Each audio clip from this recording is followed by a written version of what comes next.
Good evening and welcome to How to Do a Life Audit. I am so grateful and honored to be with you tonight. We've arrived at the start of our journey.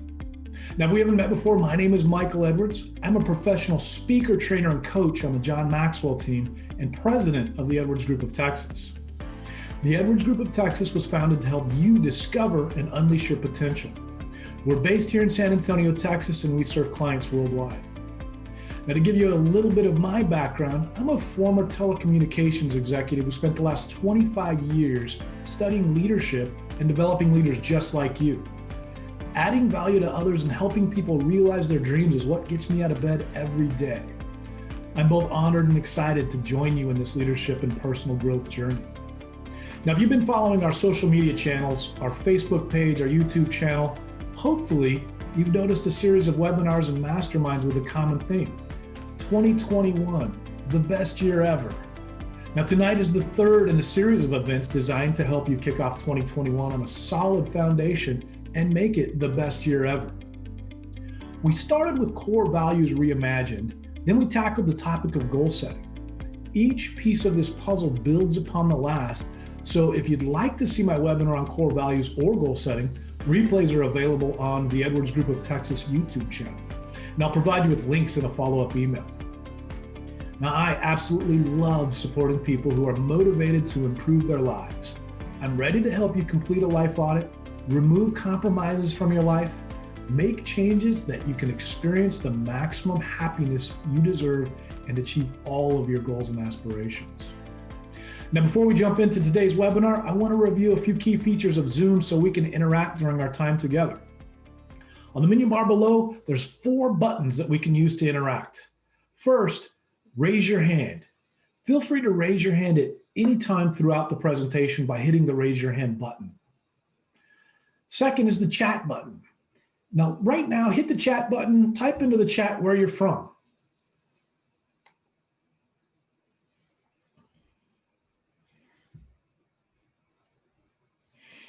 All right, we've got San Antonio, Grapevine, Texas, fantastic.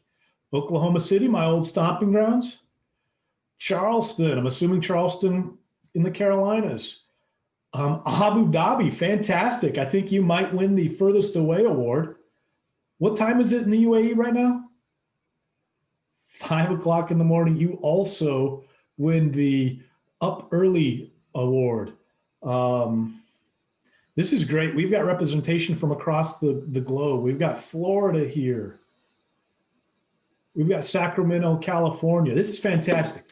So I'm excited. We've got folks from all over the place.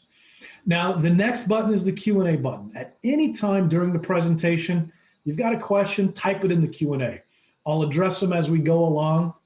And at the end of the presentation, I'll make sure we've got all of them addressed. Now, finally, we've got the polling feature. Now, tonight, we're only going to do one poll to help me understand how familiar are you with the Zoom platform or application, but we'll actually launch that poll here in a second. Now, if you're joining us from Facebook Live, these features aren't available. Leave any feedback or questions in the comments, and I'll address it following the webinar. I've got Facebook open up with my chat here so I can look down and see if you've got any questions or comments in the Facebook chat. My hope is that we'll spend the next 45 minutes interacting with one another and making this a rich learning experience for all of us. So let's test the polling feature with the first question. How familiar are you with the Zoom application?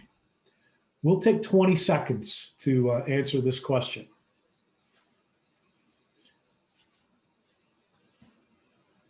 All right, we're getting some folks very comfortable with the Zoom platform. A couple of Zoom experts. One sick of Zoom. All right. Well, a couple sick of Zoom. So here's how the poll broke down. 10%, what is Zoom? I'm assuming those are folks who have never used the Zoom platform again. I think you'll find it pretty easy to use. I hope you do. If you don't, though, and you have any questions, just hit that chat button and pop it up in the chat. 50%, half of us are comfortable with the Zoom platform. 30% Zoom experts, I may be calling you for some help. And 10% sick of Zoom. So there you have it, a very good distribution. For me, I've come to grow to love Zoom. It helps me reach people from across the globe. And quite honestly, Without Zoom, many of us wouldn't be on this webinar today. I'm in San Antonio, Texas, and there's only one participant here from San Antonio, Texas. Everybody else is from other places. So I'm grateful for Zoom and the ability to reach more people all over the world. So following this webinar, it's important to remember you're going to receive an email. And in this email, it's got several things. One of them is a link to a survey.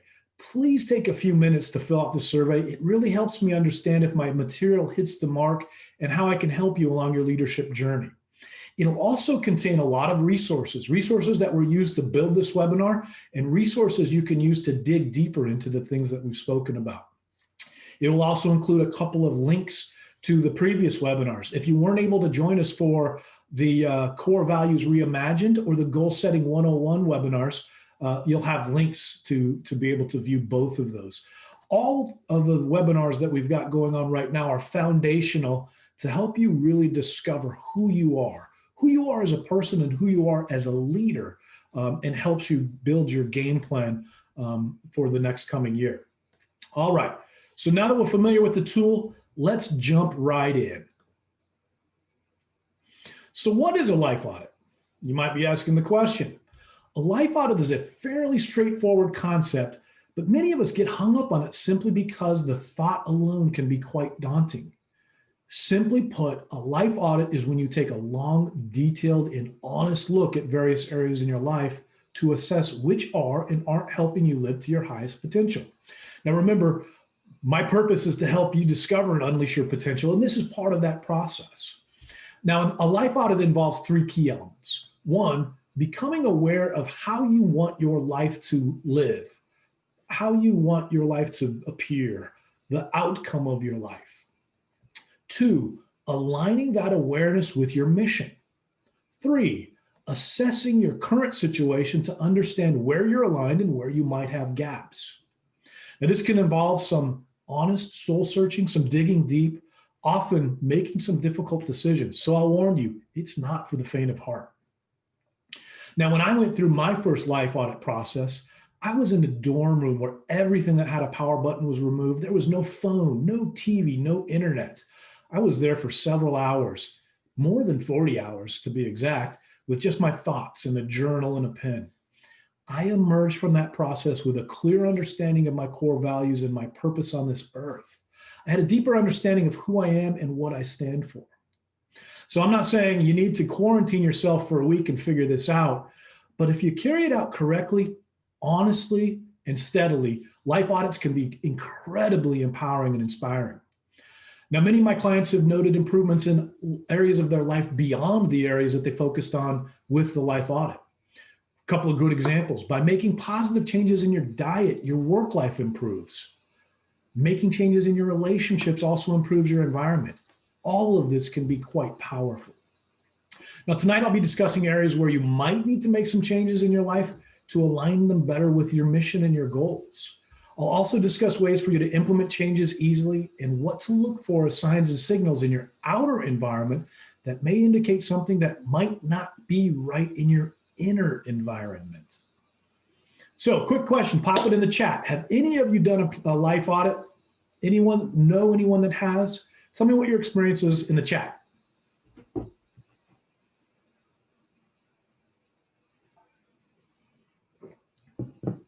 Okay.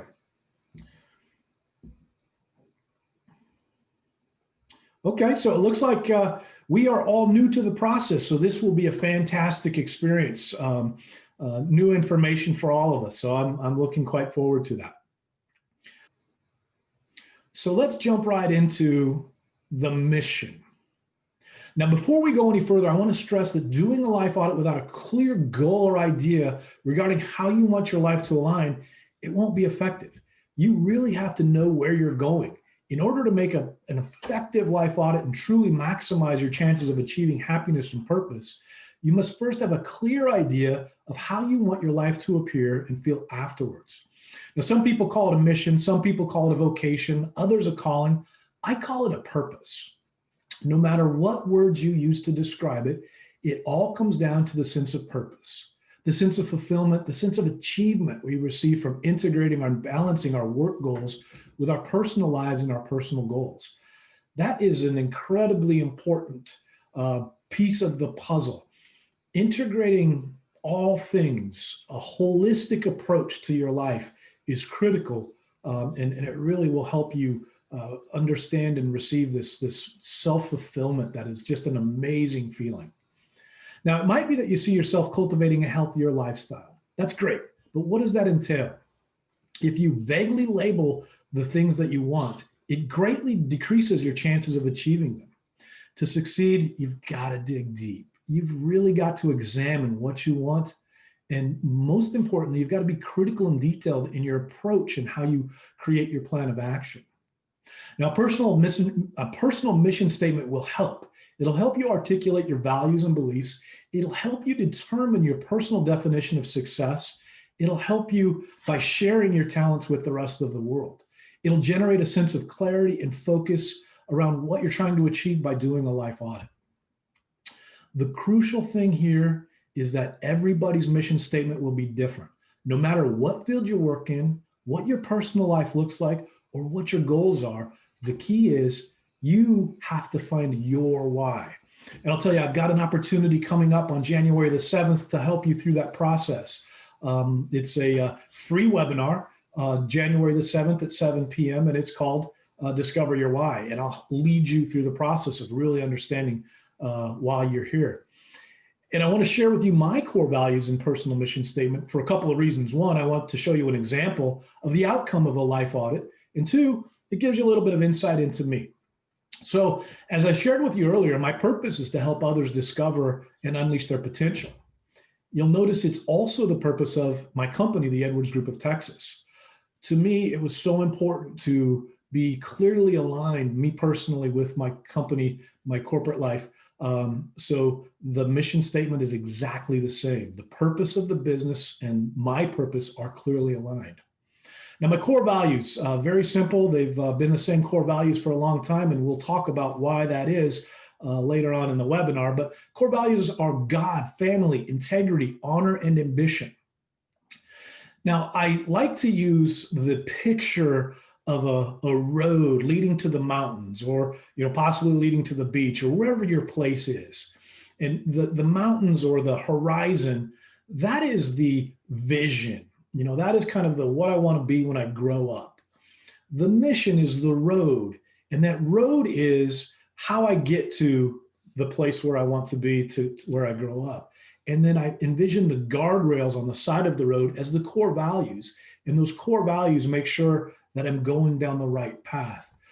They keep me honest and they keep me going in the right direction.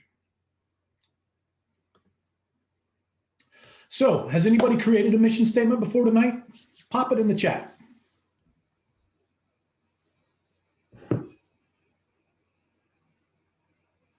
Lots of no's, lots of no's.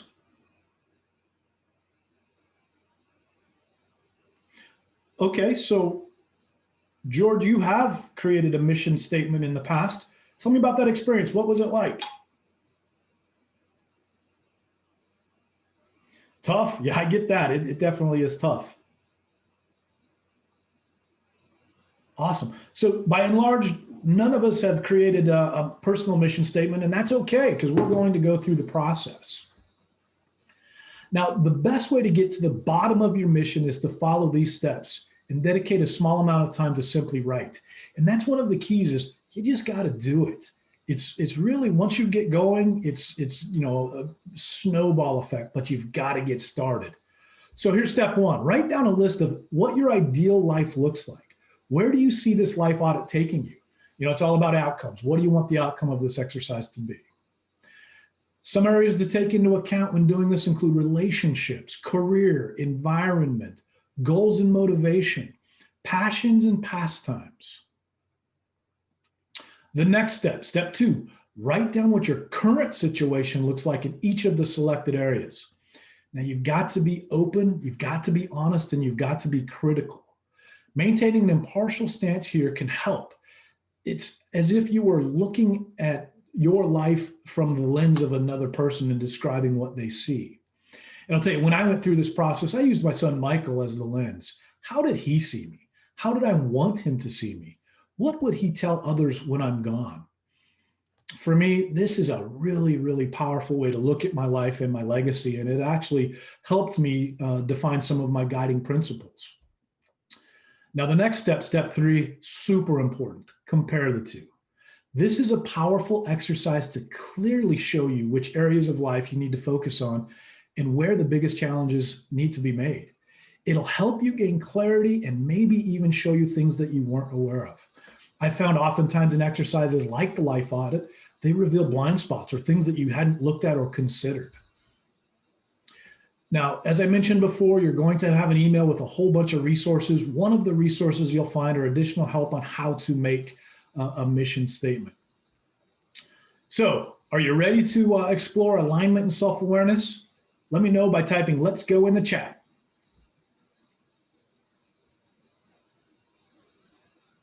All right, it looks like we're ready to go. So let's make it happen.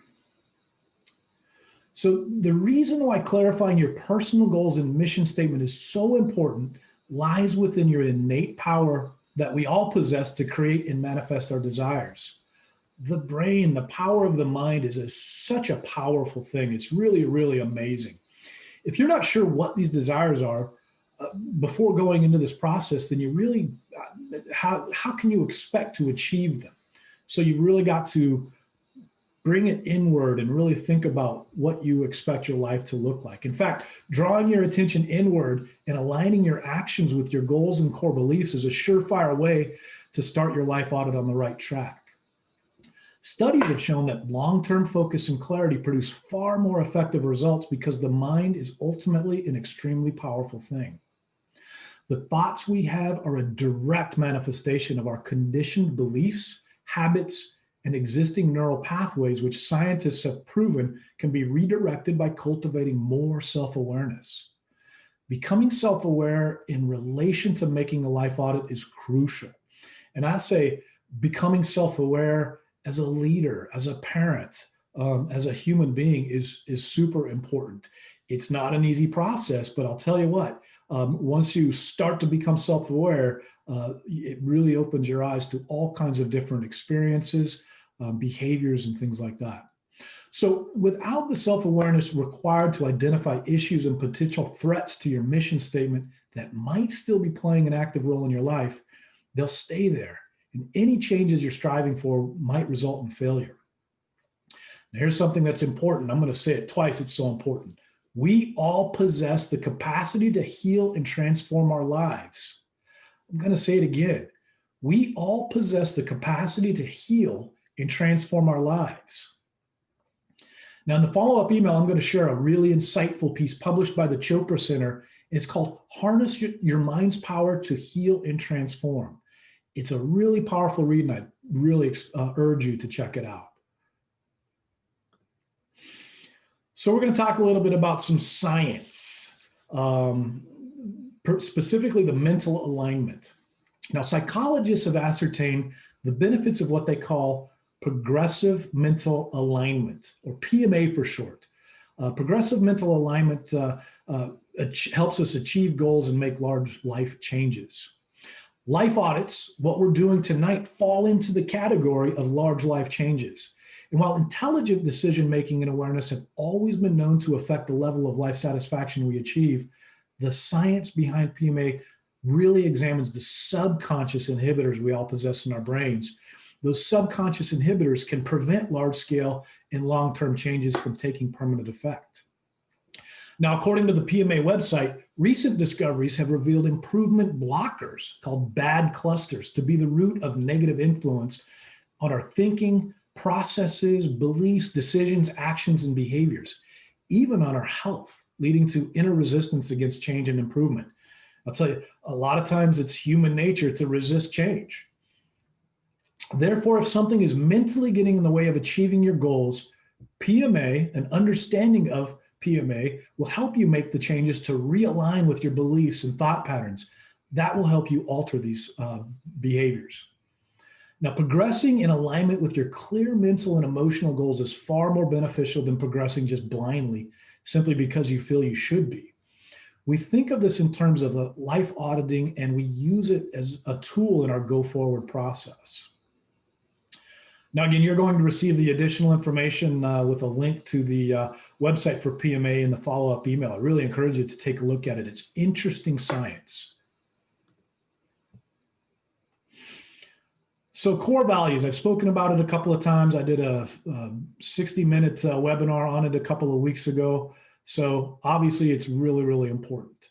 I'll tell you, before embarking on any big life decisions or change, your core values must be clarified.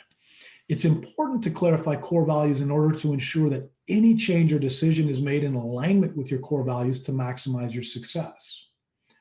Core values, remember the guardrails, are the fundamental beliefs by which we live our lives. They dictate our behaviors, our decisions, our actions, and whether consciously or unconsciously, they are in essence our understanding of the difference between what is right and what is wrong. In order to audit your life to a more positive place of authenticity or personal fulfillment, it's crucial to identify your core values. No positive change in your life can be lasting if it doesn't align with your core values. So think about 3 people in your life who have influenced the way you see your world. This can be your starting point for identifying some core values. If you'd like to share, please do so in the chat. There's no requirement, but if you're comfortable, go ahead.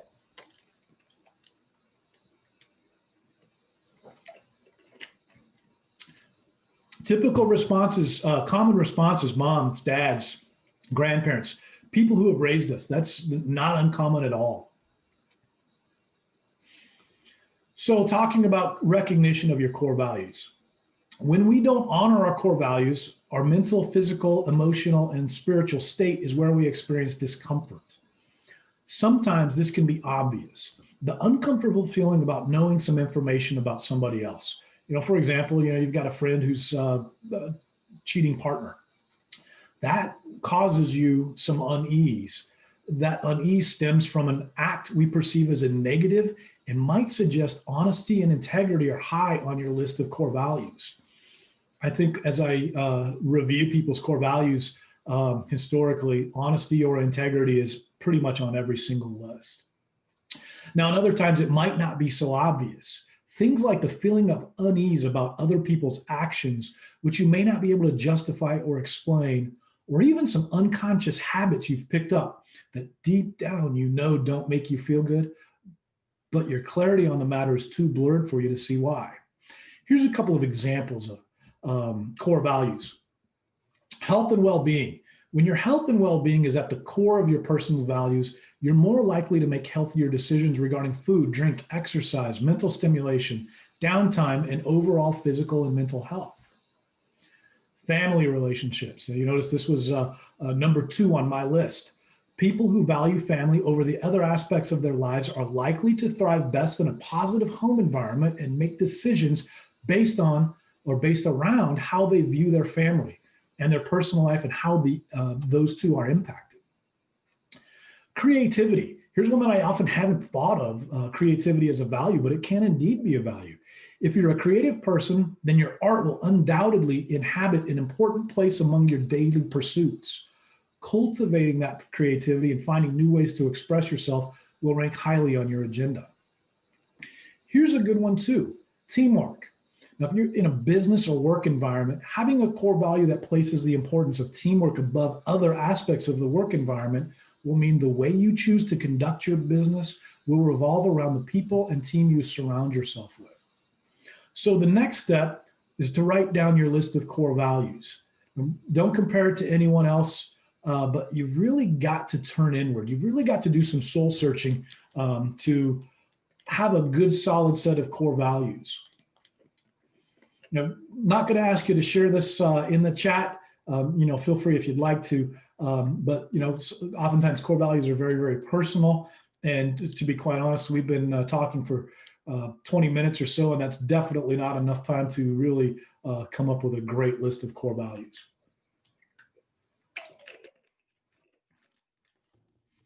Okay, turning to one of my favorite topics, identifying wants versus needs.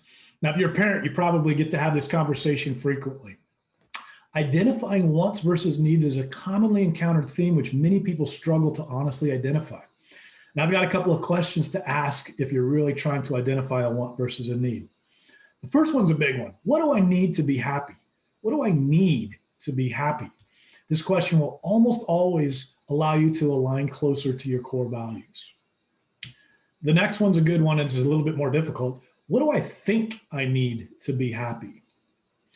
These things usually prove to be wants disguised as needs. The key word there is think. Now, the third one, are there things that I want which I can do without? That's a tough one. If you come up with some of those, list those things out and see what you can do to eliminate those from your life. Now, be honest and open with yourself about the needs. A life audit won't work until you get used to dealing with some of the uncomfortable stuff it can bring up.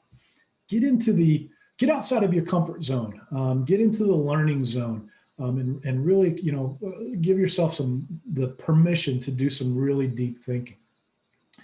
Now, I'll tell you, there's some correlations between needs and core values. Max St. John wrote an article titled "Needs versus Values, What's the Difference?" And he points out that the main way to distinguish between them is needs are generally more immediate and fleeting than values. That means that our day-to-day needs fluctuate, obviously, on a daily basis, but our values generally remain the same over time. And I'll tell you, for me, that couldn't be more true. My core values have remained my core values for decades. So your core values, unless you go through a very big life-changing event, your core values typically don't change. So talking about discomfort, let's talk about relationships. Relationships are a commonly recurring theme that may need to be reevaluated during your life audit. No matter how big or small a role people play in your life, it's important to take adequate time to consider the quality of your relationships when you're seeking to make personal changes. The nature of the relationship can mean sometimes the conversation surrounding your life audit and any changes that you might need to be made can feel a little awkward, might even cause a little bit of pain. So as much as you can change your own beliefs, your own habits, your own everyday practices to suit your new lifestyle, you can't change other people. You can't change another person's opinion. You can't change another person's image. And you've got to remember that as you're going through this. So here's a couple of pointers to analyze your current relationships. And I'll tell you, I do this quite frequently. Try to objectively look at your relationships with your family, with certain friends or friend groups and significant others. Take into account the dialogue and general sense of positivity or negativity you receive from these interactions. Are these people giving you energy or grief? So in other words, you look at a relationship, let's just say your significant other. Is that relationship a positive relationship or a negative relationship? If it's positive, great. Figure out what you can do to magnify that relationship. If it's negative, you've got to figure out what to do to turn it to a positive relationship, right? Now, the last thing is take notes of these relationships. Do these relationships get you closer to your core values? Do they get you closer to your objectives or not? One vital thing to any successful relationship is the underlying agreement or similarity to some core values. You really need to be aligned with the people that you surround yourself with. I'm a firm believer that you become those that you surround yourself with. So if your core values aren't aligned, if it's just not present, it might be time to think about making some changes in your relationships. All right, show of hands. Use the raise hand button. Who has somebody in your life that robs you of your energy? I'm raising my hand too. It looks like a large chunk of us have somebody in our lives that rob us of energy. I'll tell you, as you go through this life audit, really think about that relationship. Think about, is it a relationship that I can change into a positive one, or is it a relationship that I just need to do away with? Tough decisions, right? All right, so let's talk a little bit about the science. No matter if it's a complete life audit you're trying to achieve or seeking to make a few simple changes to improve your quality of life, it's vital that you identify any condition patterns in your behaviors or thought patterns that may be hindering your progress. This is, kind of a self-inventory time, right? Conditioned beliefs refer to the subconscious beliefs and attitudes that we form as young children. Typically, we form these beliefs between birth and 6 years old. Similar to our values are instilled upon us very, very early. These patterns form as a direct result of the immediate environment, the people we come in contact with, and the attitudes of parents and caregivers as we grow up. Part of identifying core values is to identify these thought patterns and to acknowledge the impact they have in our lives or have had on our actions in current situation. No matter what the goal, conditioned beliefs can be some of the most hindering obstacles. Sometimes they can be some of the biggest obstacles we'll ever encounter. They're difficult because they're challenging to identify. And then when we do identify them, it's even more difficult to accept them. It's kind of hard that, we've had so many years of these behaviors and beliefs, and all of a sudden identify them as something that isn't part of our core, and we have to figure out how to do away with them. Now, I'll tell you, it can help you contemplate specific habits, patterns, or beliefs that you feel you may have inherited from a young age. And once you identify them, it's time to separate yourself from them. Easier said than done, but it's imperative that you do so. Those beliefs aren't yours, and you have no obligation to follow them. It's simply a matter of changing habits. Now, in the resource guide, you'll receive an article that explains some direct examples of conditioned beliefs and the impact they have on our lives and goals. So rolling into our environment, also important, it's an important element of our daily lives, which impacts our mental and physical health more than you think. Things like the place you live, the space you sleep, the area you work in, even the quality of light, air, and sound in these places can influence your perceptions. Really true for me. I've got a super busy life. And if I don't have things in order, things in the exact same place every single time, I show signs of stress. My wife pokes fun at my systems, but without them, I don't know if I'd be able to get out the door.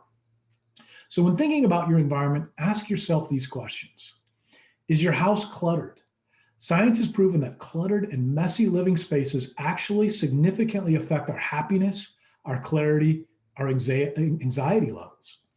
Number 2, is your home environment bright or dark, large or small? Now, these factors can impact our overall mentality when we get home after a long day. The space we consider our home is a vital element of how we form our personal internal landscapes. Now, if you're aware of something in your environment that needs changing, then take note and change it. Even if it means a little bit more time invested, a little bit more money, a little bit more effort, you really need to make it happen. Do a spring clean. Donate unworn clothing to charity or organize a clothes swap with some friends. You can get creative with this. The possibilities are endless.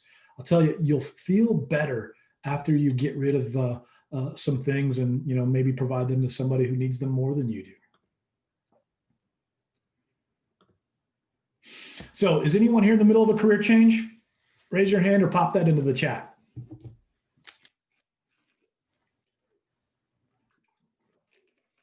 Okay, nobody is experiencing a career change. Well, I'm raising my hand because I made a career change at the beginning of this year. As I mentioned before, I'm a former telecom executive, 25-year career. The beginning of this year, I decided I wanted to do my own thing. I wanted to follow my passions, and I wanted to make sure that I'm doing things that are aligned with my goals. Now, part of our everyday lives, which can prove to be the most difficult to alter, come in the form of negative workspaces. Identifying whether the problem lies in your actual job or simply in the environment in which you do it every day can help clarify this. If you've identified your career as an area which causes needless stress and anxiety for you, and not just the space in which you work every day, then challenge yourself to tackle these issues head on and analyze your work situation for the potential to change. Here's a couple of questions to ask. Do you have to stay in the office? Can you work from home? The reason this one's an important one is because it helps you understand is it the job that's not right or causes me stress, or is it the work environment that causes me stress? So if I'm working from home and I'm happy as can be, I'm in the right role.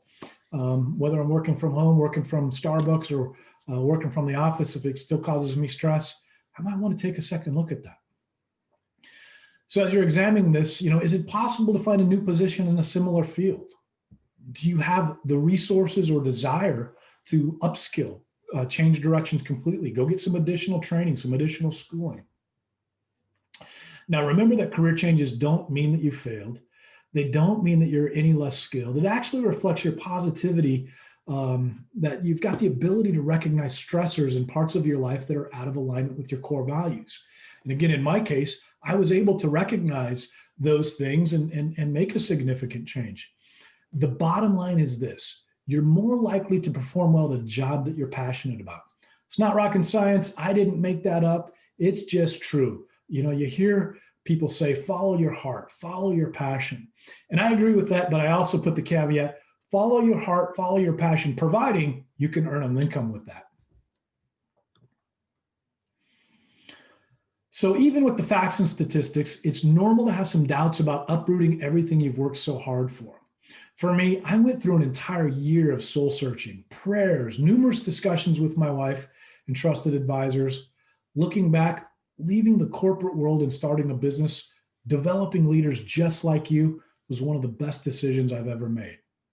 Now, if you're in a similar position, ask yourself these questions to help you clarify the uncertainty: job versus work environment. Does my current job align with my core values and allow me to feel a true sense of fulfillment? Now, fulfillment is important. You've really got to feel like you're contributing to something. Does my current workspace cause me stress and anxiety just by thinking about it? That's a good one. How can I make changes? To rectify this? Am I using my passions and hobbies in work? Have you ever thought about your hobbies in your work? That's a great one.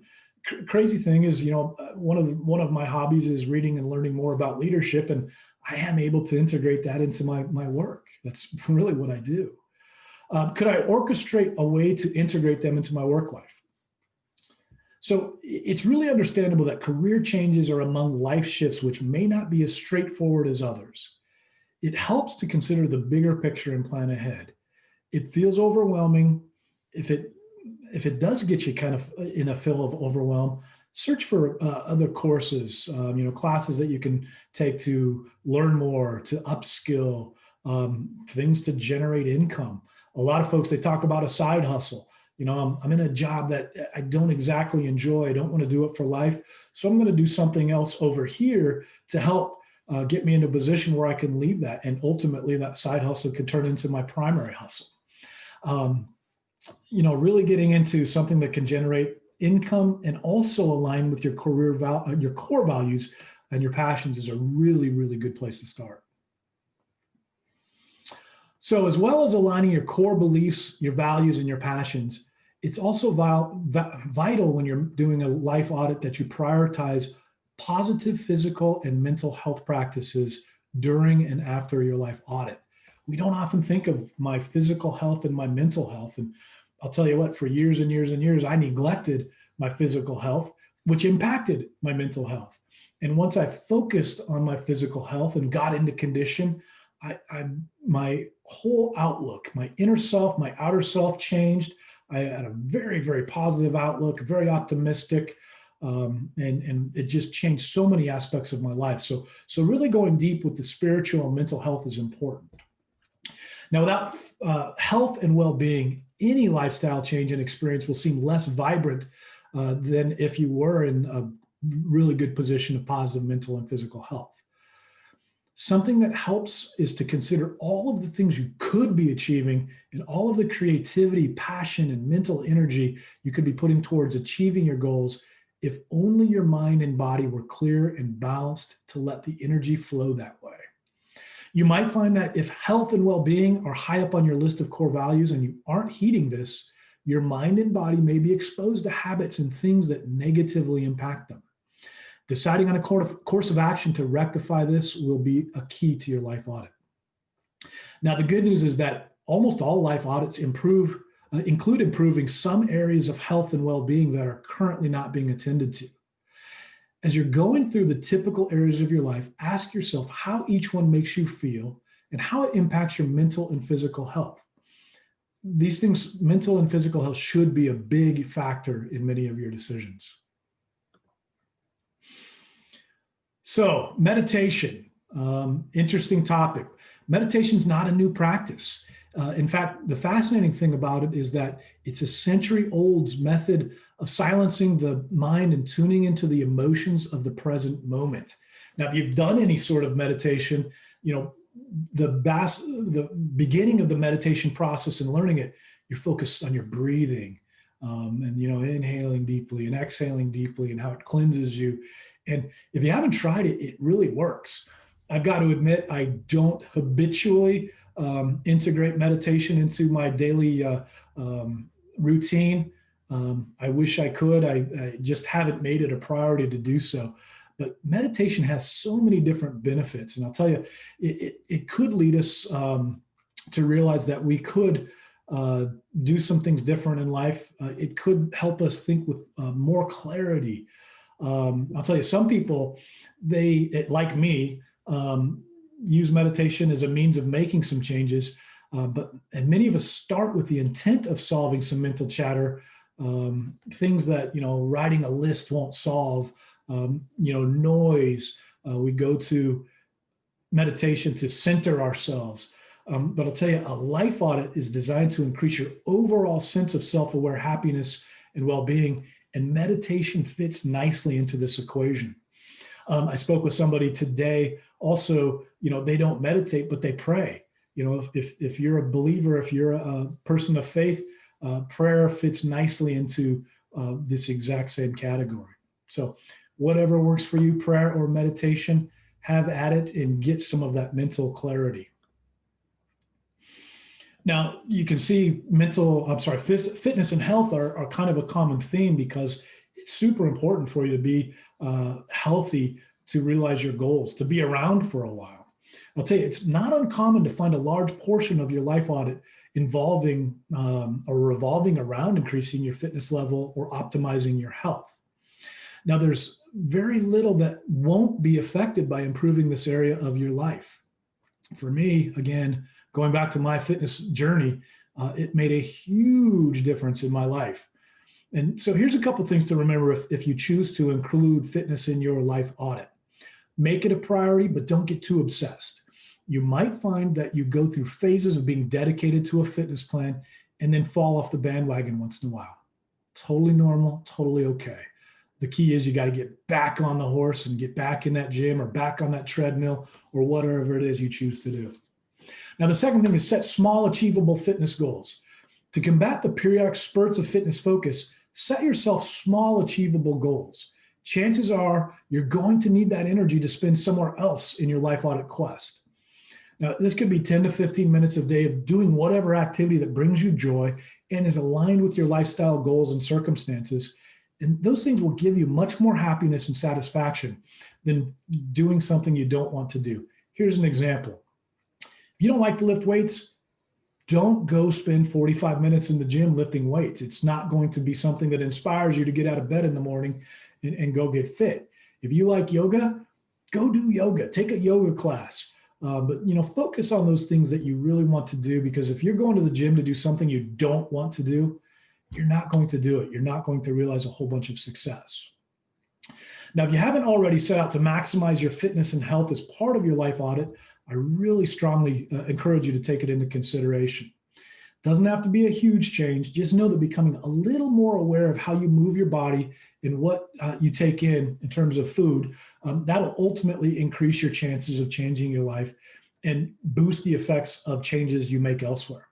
And I'll tell you just a little side note for me, a PSA, diets don't really work long-term. It's really a lifestyle change. I've enjoyed a keto lifestyle for the last 2.5 years, and I don't, have the urges very often to go back to the old way of eating. Whereas in dieting, sometimes really short-term fix. I'm limiting my calories, my caloric intake, but not changing my lifestyle. And I'll tell you, I made personal fitness a priority in 2018, eating right, exercising often, and it really changed me. By doing that, I was able to think more clearly. I used to hit a brick wall at 2 or 3 o'clock in the afternoon. I used to tell folks that I worked with, if you've got to ask me a question that is more than a yes or a no in the afternoon, I'm not the guy. Let's do it in the morning. And fast forward to today, I've got energy to work late at night. Here's a great example. It's after 7 o'clock p.m. and we're doing a fun webinar. One of the big things too is I was able to stop taking a truckload of medications. So in short, start small, be consistent, and celebrate the improvements that you have with your health and fitness. You cannot go wrong if you focus on your health and fitness. So here's a big one, digital reset. Now, I really implore you to pay close attention here, because this is one that I found with many of my clients that it's a derailer, it's a productivity killer. And I'll tell you, in our modern age of digital obsession, it can be difficult to really understand the true impact our online hours are having on our happiness.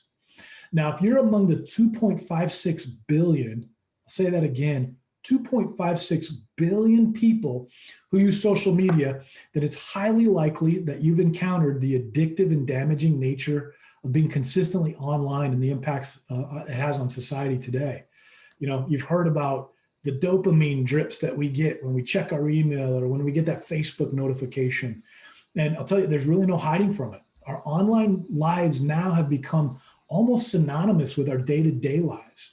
How many of you gone to dinner and watched the family of four sitting at the table staring at their screen rather than talking? I think I see it every time we go out. How many of your kids are playing video games online rather than going outside and moving their bodies? It's this very image of getting stuck in our non-existent reality that plays into our lives needing a reboot, and possibly has to do with why you find yourself here today. In fact, doing a digital detox has been linked to things like increased productivity, increased positivity, better, more regulated sleep patterns, and improved relationships. And I'll tell you, I can attest to all four of these things, particularly the increased positivity. When you look at the world today, there is so much negativity.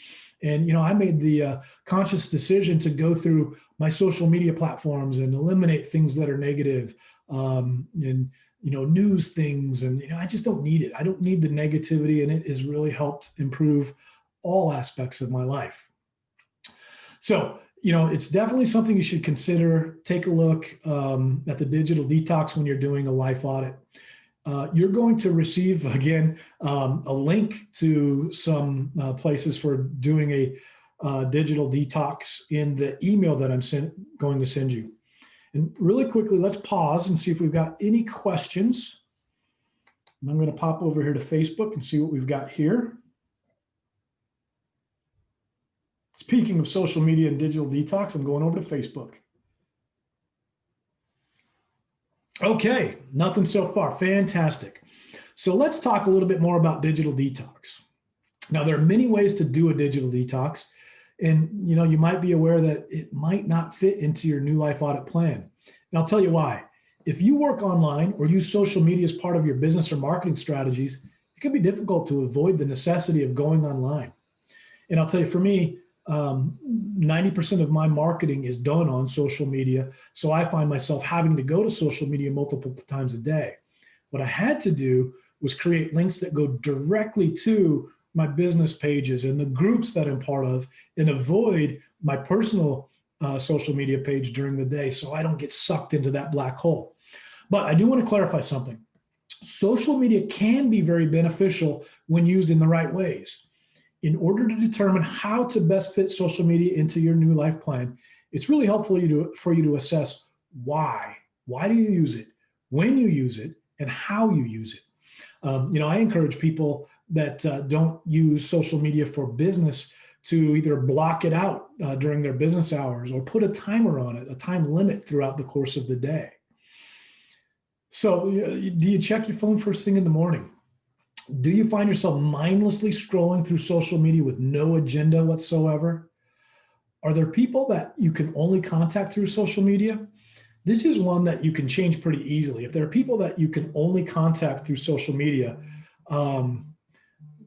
you can ask them if there are other ways to contact them. A different application, text messaging, pick up the telephone and actually talk. That's a good one. Now, are you drawn back to your smartphone or your laptop when you get bored? That's a big one too. I see that in my kids too. Now, does social media lower your productivity? So you've got an agenda, you've got meetings, you've got all of these tasks that need to get done, and you didn't get something done. Was it because you spent a little bit of time on Facebook? Now, here's something to consider too. Are there positive emotions generated from being online? That's an important one too, because if you're getting nothing but negative emotions, negative things off of social media, you just need to stop.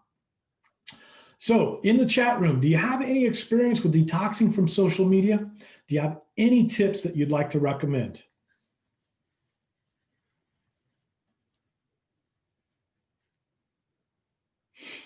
Okay. Yeah. So there is a book, and I don't have the author on hand, but there is a book that talks about doing a digital detox over 30 days. I haven't read it, but from some of the folks that I've spoken to, it goes pretty deep into cutting pretty much everything off that connects to the internet. I don't know if I could do that, but I do consistently evaluate the things that I detox. All right, so let's talk about decluttering your space. Now, some people define the very act of life auditing as decluttering your life. So it makes sense to clean up your physical environment as well as your mental space.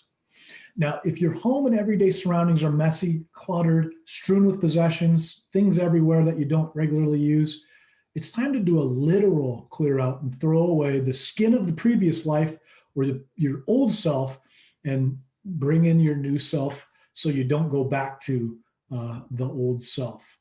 Now, it makes sense when you think about the old stuff that's hanging around. If you have that stuff, the more likely you are to go back and try it on. Now, think about the story of Cortez burning the ships. I actually included that story in depth in my Goal Setting 101 webinar. But in short, Cortez was charged with exploring the Mexican coastline. Cortez decided he wanted to conquer the Mexican coastline, and to ensure that his troops would move forward and follow his order, he burned the ships so they had no way of going home. And this declutter process, this removing things that you don't need from your home, is a very similar thing. And it kind of goes to a rebirth of your new self. Now, removing the temptation of this from your life and decluttering your space is really effective means of starting your life audit. Here's a couple of tips. Number one, be brutal. If there's something that you won't wear in a month, get rid of it. If it's a seasonal object, think about keeping it, but then do another cleanse in the next season. Maybe my ugly Christmas sweater is a good example.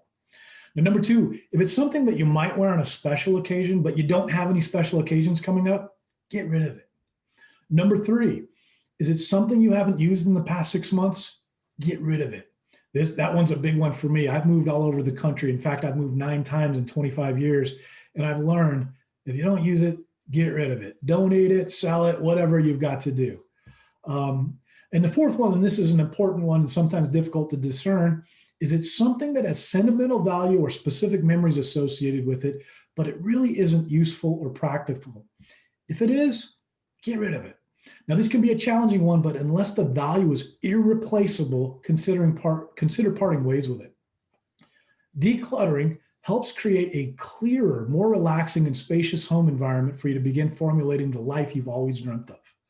That's a really, really good one.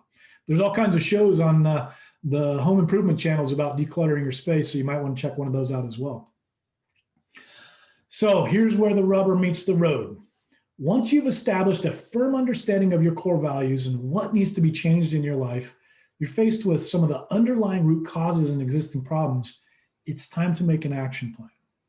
Now, this action plan can be tailored to suit you in many different ways. Most people find it easier to keep it as simple as possible. The key to a good action plan is to be realistic, yet honest and open with your goals. Now, I'll tell you, for me, if it's more than one page, it's probably not going to be something that I'm going to stick with. My life plan is on one page. And my life plan is actually a mind map. It's pictures. It's not a whole bunch of words. And it's very simple. I can glance at it and make sure I'm on track and go on down the road. Now, you've already written down how you like to see your ideal life playing out. So now it's the time to put this plan into action. Here are the next steps. What you want to do is break down your goals into categories. Here's a good example of how to do that. There's 3 categories, really simple. Work goals, negotiate a promotion. Relationship goals, spend more time with my parents. Health goals, spend 1 hour being physically active 3 times a week. It's a simple plan. There's 3 things on there that will help improve your life. Now, use what you've identified as your core values, your beliefs, your existing resources, and overall goals to determine your clear course of action. Then try this. This is a really neat method. The stop, start, more of, less of formula. It's a really practical and effective life auditing tool that's a great way to bluntly assess what you need to do and how you need to do it. Here's an example. Stop. Stop procrastinating and overanalyzing situations. Start. Start exercising every day for 20 minutes. More. Make more time for loved ones.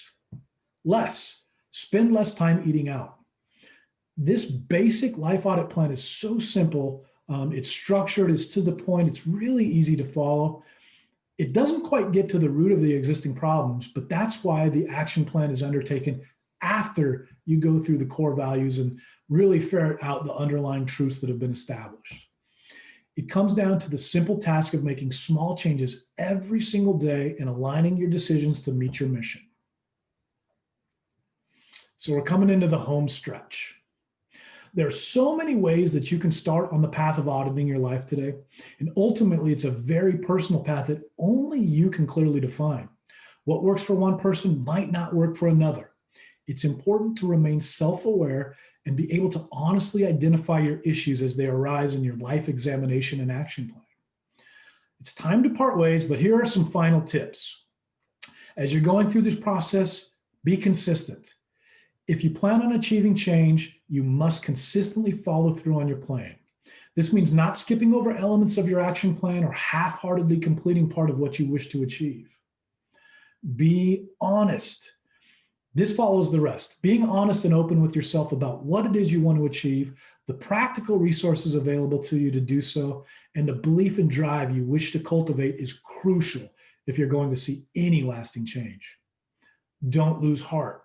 If something goes wrong, and it will, it's vital that you don't give up. Merely use the setback as a means to propel you forward and keep striving towards the goal you know you're capable of achieving. Be self-aware and self-motivating. Noticing when you begin to slack on your goals or you've let one aspect of your goal slide. There's nothing quite as empowering as motivating yourself to get back on track. So that's almost it for me today, but it really is just the start of something really great for you. Make sure you commit the time to go back over the topics we covered today and note your own responses. Answer the questions related to your life and the elements you might wish to change, and really dig deep. Now, later today, you'll receive an email from me with additional resources. If you'd like to learn more about goal setting or want to read further on the subject, a list of resources will be included in that message. Now, if you'd like to schedule time with me to go deeper into the topic of goal setting or take advantage of a complimentary 30-minute coaching, you can do this on my website. My website is www.edwardsgrouptx.com. Again, I am so grateful for the opportunity to help each of you define and accomplish your goals. If you think of any questions or comments you'd like to share, feel free to post them. And if anyone is interested in working together further on a one-on-one, send me a text message. Email me, mde@edwardsgrouptx.com. And before we part, I just want to check really quickly into the questions and make sure that we've answered all of them. Okay, so here's a great question. I've never thought about my core values. What is the best way to get clear on those? I'll tell you, what worked for me was isolating myself and really thinking through that. The webinar that I did, that's on YouTube, it's a free webinar. I invite you to take a look at that. That's got some really great tips, processes to help get clear on that. If you're still not quite sure, give me a call. I can help you walk through that process. The next question, and I like it a lot, is what's the best way to do a digital detox? There's all kinds of information out there. There's a book called Digital Detox. There are a couple of links that you'll get that talk about digital detox. There's also a website, and it's www.digitaldetox.com. That's got some of the science behind it, some of the research. From folks that I've heard who have done digital detox in the past, they went cold turkey, eliminated everything, and then slowly brought things back that added value to their lives. and found that they've eliminated things like Twitter and Facebook and some of the chat apps and things like that. Next question. I really want to do a life audit, but I need more help. Can you help? Yes, that's what I do. That's what I do for a living. So if you really want some more help, you can give me a call. All of my contact information will be on the email that you're about ready to receive. Send me an email, text message. We can do a Zoom call. Regardless of where you're at in the world, I can help, with the help of Zoom. That is it. Great. I'll tell you, I'm so grateful. I really appreciate the time you took tonight. I know for most of us, it's late at night. In Abu Dhabi, it's bright and early in the morning. But I really appreciate the time that you've taken. Please, if you have any questions, comments, or concerns, don't hesitate to reach out.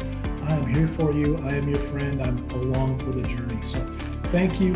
Have a great night. And let me help you make 2021 the best year ever. Thanks.